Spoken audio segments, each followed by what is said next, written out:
What's up kids, Tony here and welcome to another episode of Super Saiyan Review Super Saiyan. We are back from that painful 1 week break, and even though there was no shortage of Dragon Ball news, I'm happy to get back into Dragon Ball Super and wrap this sucker up.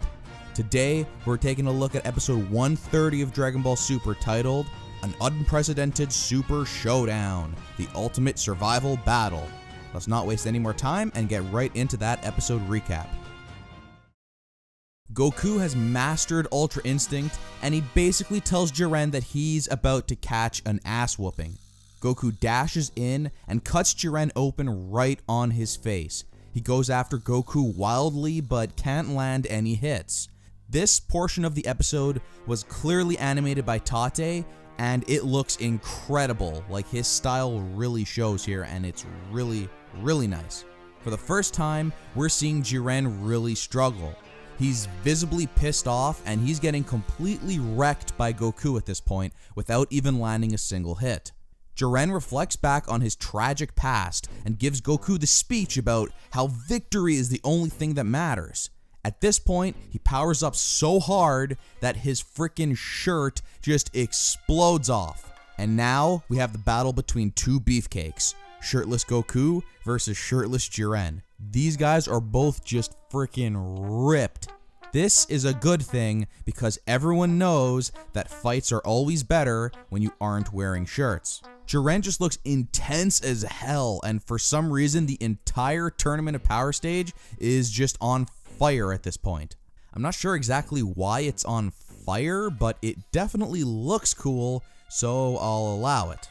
Boy, I sure hope Frieza didn't get set on fire or something. Jiren goes after Goku in his powered up form, and now the fight is a lot more even.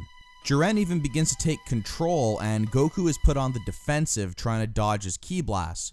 Jiren then shoots a big one, and Goku counters with a Kamehameha, but it's not enough, and Goku is actually engulfed by the blast. But Goku doesn't stay down for long, he's right back up, and the fight continues.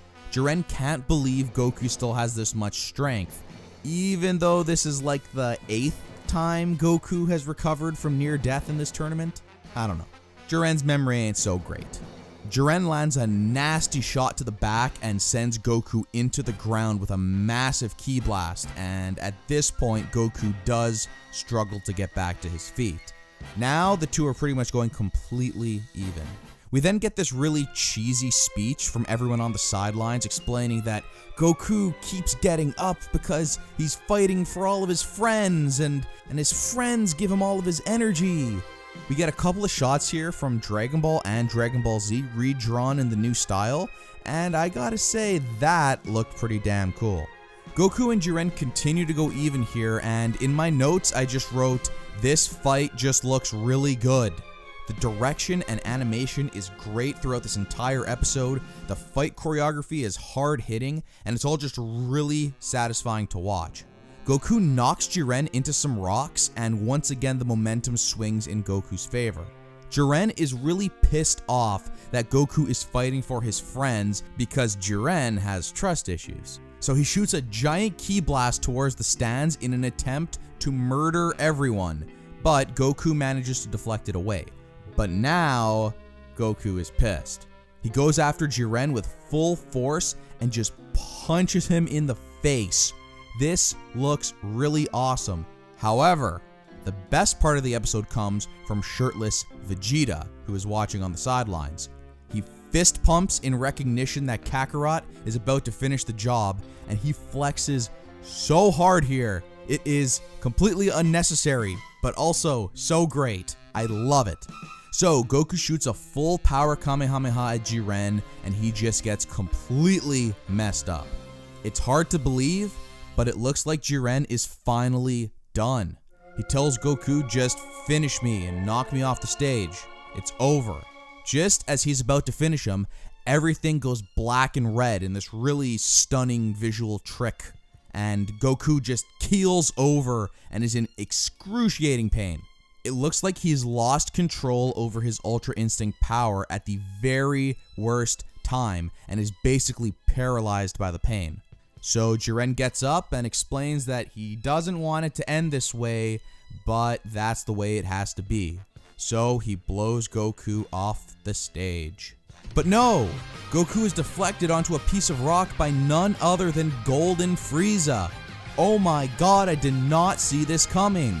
I am shocked. Shocked! Well, not that shocked. But then 17 gets up. What the hell? Okay, now I'm actually shocked. What the hell is going on with this show? So suddenly, Universe 7 still has 3 fighters remaining, and the episode is coming to an end. We're heading into the final episode of Dragon Ball Super with Goku, Frieza, and 17, who blew himself up, but he didn't actually blow himself up. And they're all taking on Jiren. Are you kidding me? Here we are, the final next episode preview of Dragon Ball Super. It mostly looks like Frieza and 17 fighting Jiren, though I obviously don't expect them to give any of like the juicy plot details away in this preview of all the previews. How are they going to wrap all of this up in one episode? I'm legitimately shocked, but also really curious. Also, God himself, Yuya Takahashi, will be handling the animation for next episode, and it shows in this preview because the episode looks awesome. I can't wait until next week to see it all in motion. Anyways, wow, that's all for the recap. What an insane episode of Dragon Ball Super that was. Now let's get into some overall thoughts on the episode. Episode 130 will probably be one of those episodes of Super that will always be looked back on fondly for a number of reasons. First of all, we have a new form of Goku really in action for the first time. This was the showcase episode for Mastered Ultra Instinct Goku, and I don't think they disappointed. This episode was a visual spectacle. With a lot of Super's best animation talent working on the episode, it looked incredible, and I think they did Goku's new form proud with this episode. I always say that the most important thing about a new form is how it makes a first impression. So in that sense, I think they nailed it with this episode. It looked great from start to finish, and even with all of the various different artists working on this episode, it never felt like the different styles clashed or anything ever looked messy. On the contrary, everything just looked really, really good and just ridiculously smooth.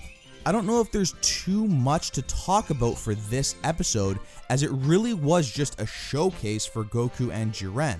Everything has been building up to this moment and this fight, and now as a viewer you can just kind of kick back, relax, and enjoy the fight playing out before us. And it was a great fight, so in that sense, I think this episode definitely succeeded.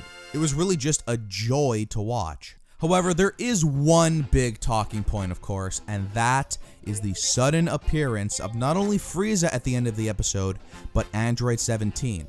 I could not believe 17 came back after his supposed sacrifice via self-destruct in episode 127.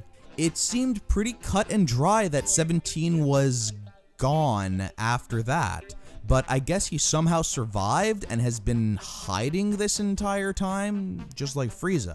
It's hard to make sense out of it all, but I have to admit, I got hype when he suddenly popped up on the screen at the end of the episode. We all knew Frieza was coming back, but 17 returning was a legit surprise, and I was so not ready. It was an incredible moment. And all of these videos of massive crowds gathering to watch the episode live tells me that I'm not alone here. A lot of people really enjoyed that shocking return of Android 17.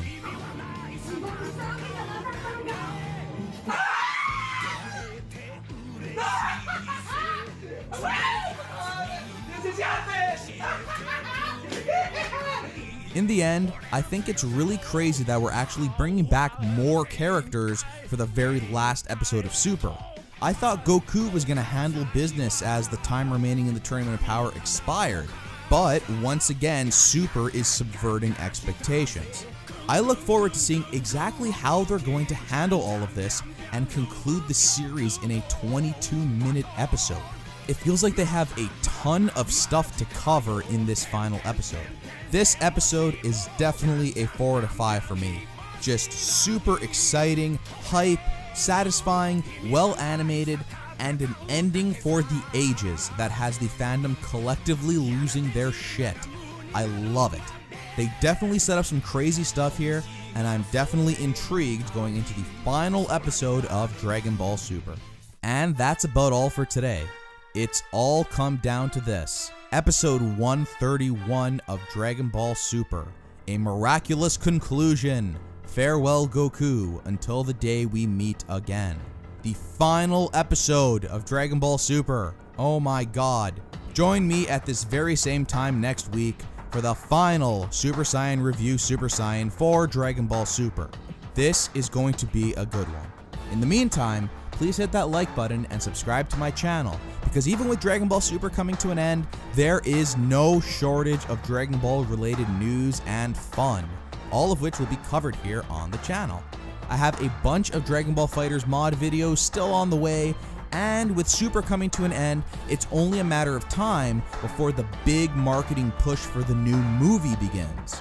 We've already started to see some of the promo art, but yeah, after Super ends, I think we'll really start to see a lot more from the movie, which is already confirmed to take place after the end of Dragon Ball Super. Anyways, we'll hit all of that up as it happens. That's all for today. Thanks again so much for watching, everyone, and take care.